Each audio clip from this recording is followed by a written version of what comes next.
ថ្ងៃនេះខ្ញុំពិតជាសប្បាយចិត្តណាស់ព្រោះខ្ញុំនិងមិត្តភ័ក្តិរួមការងារ5នាក់ទៀតត្រូវបានក្រុមហ៊ុនបញ្ជូនទៅធ្វើការនៅខេត្តក្រចេះចំនួន1ខែពួកយើងមានគ្នា7នាក់គឺខ្ញុំពូទឹកកងឡានសុភ័ក្រភិរុនតារាសូរិយានិងម៉ារីពេលកំពុងជិះឡានតាមផ្លូវលំមួយឡានក៏ស្រាប់តែបែកកង់ពួកយើងក៏នាំគ្នាចុះពីលើឡានដោយអ្នកខ្លះទៅបត់ដៃបត់ជើងរួចអ្នកខ្លះទៀតក៏ទៅថតរូបលេងពូទឹកកងឡានមើលឆ្វេងមើលស្ដាំក៏លាន់មាត់ថាពិតជាសយមែនមកបែកកង់ចំកណ្ដាលផ្លូវស្ងាត់តែម្ដងពូទឹកកងឡានទូរស័ព្ទទៅប្រធានក្រុមហ៊ុនខេត្តតែមិនអាចទំនាក់ទំនងបានព្រោះនៅម្ដុំនេះគ្មានសេវាទូរស័ព្ទឡើយធ្វើយ៉ាងម៉េចទៅពូម៉ារីសួរយើងសាកល្បងដើរទៅមុខក្រែងមានផ្ទះអ្នកភូមិពូទឹកកងឡានឲ្យយោបល់តោះខ្ញុំក៏គិតអញ្ចឹងដែរខ្ញុំនិយាយបន្ទាប់មកពួកយើងក៏នាំគ្នាដើរទៅមុខដោយទុកអីវ៉ាន់ចោលនៅលើឡានដើរបានមួយស្របក់មេឃក៏ចាប់ផ្ដើមងឹតតែពួកយើងនៅតែព្យាយាមបន្តដើរទៅមុខទៀតប្រឡប់បន្តិចពួកយើងក៏ទៅដល់ភូមិគ្រឹះចាស់ដ៏ទ្រុឌទ្រោមមួយដោយភូមិគ្រឹះនោះមានភ្លើងភ្លឺផ្លុងផ្លុងពួកយើងក៏ដើរចូលទៅក្នុងភូមិគ្រឹះនោះក្នុងគោលបំណងសុំម្ចាស់ផ្ទះស្នាក់នៅមួយយប់សិនម្ចាស់ផ្ទះពូទឹកកងឡានស្រែកទាំងគូទ្វារមួយសន្ទុះក្រោយមកយាយចាស់សក់វែងសំពងពណ៌សម្នាក់បានចេញមកបើកទ្វារក្រោយពីរៀបរាប់ប្រាប់លោកយាយម្ចាស់ផ្ទះគាត់ក៏យល់ព្រមឲ្យពួកយើងស្នាក់នៅមួយយប់សិនញ៉ាំបាយពេលល្ងាចរួចពូទឹកកងឡានបានសួរទៅលោកយាយពីភូមិដែលពួកយើងចង់ទៅហើយលោកយាយក៏បានឆ្លើយតបថានៅខាងមុខទៀតប្រហែលជាដី2គីឡូម៉ែត្រនឹងទៅដល់ហើយឮដូច្នេះពួកយើងក៏ញញឹមព្រោះសង្ឃឹមថានឹងបានទៅដល់គោលដៅនៅព្រឹកស្អែកនេះជាមិនខានបន្ទាប់មកលោកយាយក៏បង្ហាញពីបន្ទប់គេងម៉ារីនិងសូរិយាគេងក្នុងបន្ទប់ជាមួយគ្នាចំណែកពួកយើងប្រុសវិញគេងក្នុងបន្ទប់រួមគ្នាម៉ោង12យប់ខ្ញុំស្រាប់តែភ្ញាក់ដឹងខ្លួនព្រោះខ្ញុំបានឮសំឡេងឆ្កែព្រុសនិងឆ្កែលូខ្លាំងពេកមួយសន្ទុះក្រោយមកខ្ញុំក៏ស្រាប់តែបានឮសំឡេងនាឡិកាពោលបន្លឺសំឡេងឡើងម្ដងខ្ញុំដកទូរស័ព្ទយកមកមើលម៉ោងគឺម៉ោង 12:20 នាទីចម្លែកម្ល៉េះនាឡិកាក្នុងផ្ទះនេះបែរជាមិនឮសំឡេងនៅម៉ោង 12:20 នាទីទៅវិញខ្ញុំនឹកនឹងចម្លែកក្នុងចិត្តជាខ្លាំងបន្ទាប់មកសុភ័ក្រក៏ភ្ញាក់ហើយដើរចេញទៅក្រៅសុភ័ក្រតើឯងទៅណាខ្ញុំស្រែកសួរសុភ័ក្រខ្ញុំចង់ទៅបន្ទប់ទឹកនិយាយរួចសុភ័ក្រក៏ដើរចេញទៅបានមួយសន្ទុះក្រោយមកខ្ញុំក៏បានឮសំឡេងម៉ារីកំពុងដើររកសូរិយាខ្ញុំឮដូច្នេះខ្ញុំក៏ចេញទៅសួរម៉ារីកំពុងដើររកសូរិយាមែនឬទេចានាងថាទៅបន្ទប់ទឹកតែបាត់នាងជាង1ម៉ោងហើយម៉ារីឆ្លើយតបបន្ទាប់មកពួកយើងក៏ទៅរកសូរិយា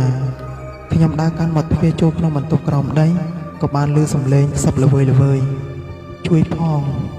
ខ្ញុំហៅម៉ារីមកស្ដាប់ក្បែរខ្ញុំម៉ារីដឹងថានេះជាសំឡេងរបស់សូរិយានិយាយរួចនាងក៏រត់ចុះទៅខ្ញុំដកទូរស័ព្ទយកមកចុចពិលរួចចុះទៅតាមម៉ារីទៅដល់ខាងក្រោមពួកយើងមានការភ្ញាក់ផ្អើលជាខ្លាំងព្រោះបានឃើញសូរិយាកំពុងដេកស្ដុងទាំងរាងកាយស្លេកស្លាំងហាក់បីដូចជាគ្មានឈាមមួយដំណក់សោះនាងគ្មានកម្លាំងសូម្បីតែនិយាយសូរិយាមិនក៏ឯងមកដេកនៅទីនេះ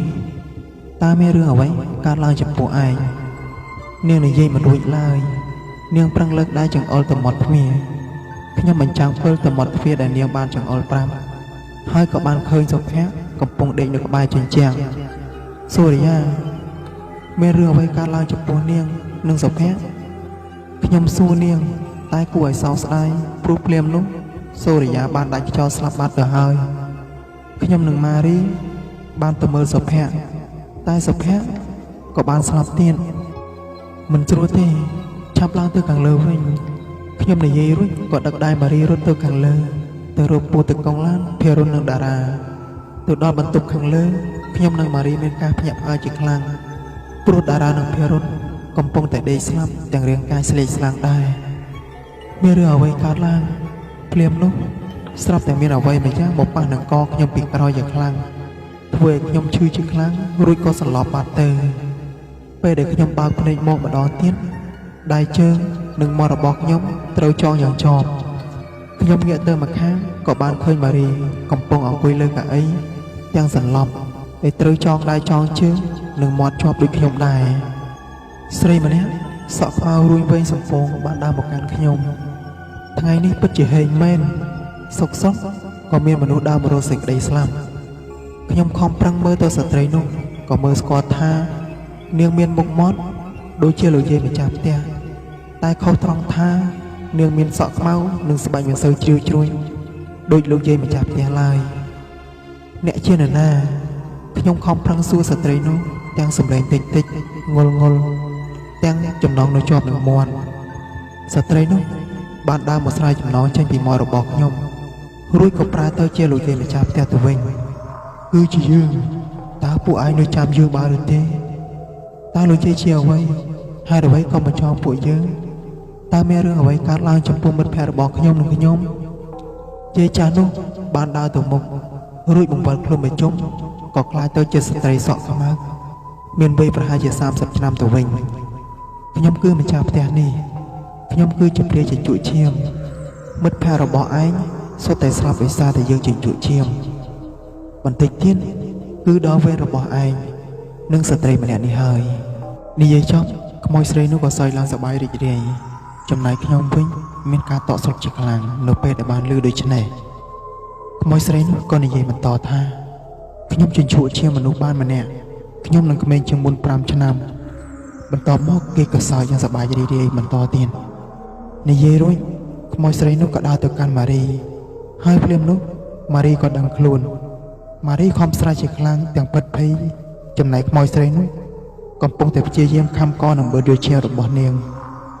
ភ្លាមនោះពូតកងឡានក៏ទម្លុះទ្វារចូលមកហើយជួយស្រាយចំណងចេញពីខ្លួនរបស់ខ្ញុំយ៉ាងញាប់ដៃខ្ញុំមានបំណងចង់ទៅជួយម៉ារីដែរតែពូតកងឡានបានហាមខ្ញុំបើចង់ទៅជួយម៉ារីគឺពិតជាយឺតពេលហើយយើងគួរតែរកវិធីរត់ចេញទៅក្រៅព្រោះតាន់ពេលនេះវាកំពុងតែជញ្ជក់ឈាមរបស់ម៉ារីខ្មោចស្រីដែលយើងបានឃើញនោះគឺគ្រាន់តែជាវិញ្ញាណតែប៉ុណ្ណោះវាទំនងជាខ្មោចតៃហោងដែលស្លាប់នៅក្នុងផ្ទះនេះសាកសពរបស់វាប្រហែលជាលាក់ទុកនៅក្នុងផ្ទះនេះនៅកន្លែងណាមួយបើយើងអាចដុតកំទេចសាកសពរបស់វាបានវិញ្ញាណរបស់វាក៏លែងមានអំណាចទៀតដែរពូទឹកកងឡាននិយាយអញ្ចឹងពួកយើងគួរតែដុតនៅជាន់ខាងលើជាពិសេសនៅបន្ទប់របស់ស្រីខ្មោចនេះតែម្ដងបន្ទាប់មកពួកយើងក៏នាំគ្នារត់ទៅជាន់ខាងលើហើយទម្លាយទ្វារចូលទៅក្នុងបន្ទប់របស់ខ្មោចស្រីម្ចាស់ផ្ទះហើយពួកយើងក៏ចាប់ផ្ដើមដុតបន្ទប់នោះមុនគេភ្លាមនោះខ្មោចស្រីនោះក៏ស្រាប់តែបង្ហាញខ្លួនហើយស្ទុះមកច្បាច់ករបស់ខ្ញុំយ៉ាងខ្លាំងពីក្រោយខ្ញុំធ្លាក់គប់ភ្លើងពីដៃហើយព្យាយាមបេះដៃខ្មោចស្រីនោះចេញពូតកងឡានយកភ្លើងមកវាយលើខ្មោចស្រីនោះហើយខ្មោចស្រីនោះក៏រលាយបាត់តែខ្មោចស្រីនោះក៏ស្រាប់តែបង្ហាញខ្លួនពីខាងក្រោយខ្នងពូតកងឡានហើយប្រឹងច្របាច់កនិងព្យាយាមខំកពូតកងឡានខ្ញុំរើសគប់ភ្លើងឡើងចង់ទៅជួយពូតកងឡានតែខ្ញុំមិនអាចជួយគាត់បានព្រោះគាត់កំពុងតែប្រតបគ្នាជាមួយនឹងខ្មោចស្រីនោះភ្លាមនោះពូតកងឡានក៏ដួលបុកទទួលតាំងដ៏ធំមួយធ្វើឲ្យពូតកងឡាននិងទូនោះរលំប្រាវហើយក៏ធ្លាក់ចេញសាកសពមួយរុំដល់ក្រណាត់សចេញពីក្នុងទូនោះពូតកងឡានត្រូវរបួសយ៉ាងដំណំធ្វើឲ្យកម្លាំងរបស់គាត់ចុះខ្សោយ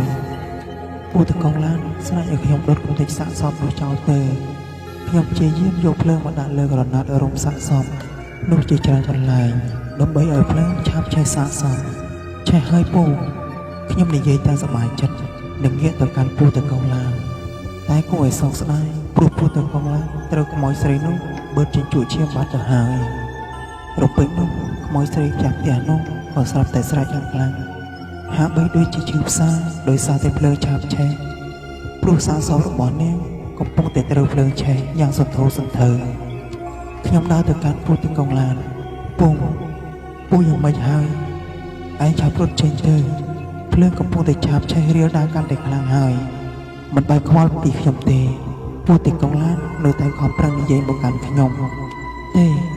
ខ្ញុំមិនអាចរត់ចោលពូបានទេខ្ញុំប្រកែក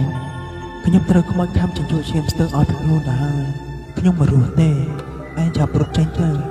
ពូតកងឡានប្រាប់ខ្ញុំក្រោកឈរឃើញខ្មោចស្រីនោះស្រែករួចក៏រលាយបាត់ចំណែកភ្លើង ស្រាប់តែឆេះរៀលដាល់ពេញបន្ទប់កាន់តែខ្លាំងឡើងហើយខ្ញុំក៏ប្រឹងរត់ចុះទៅក្រោមរហូតចេញផុតពីភូមិគ្រឹះនោះមកដល់ខាងក្រៅខ្ញុំបានឃើញប្រជាជនជាច្រើនកំពុងតែចោលព្រមមើលទិដ្ឋភាពភ្លើងកំពុងឆាបឆេះភូមិគ្រឹះនេះ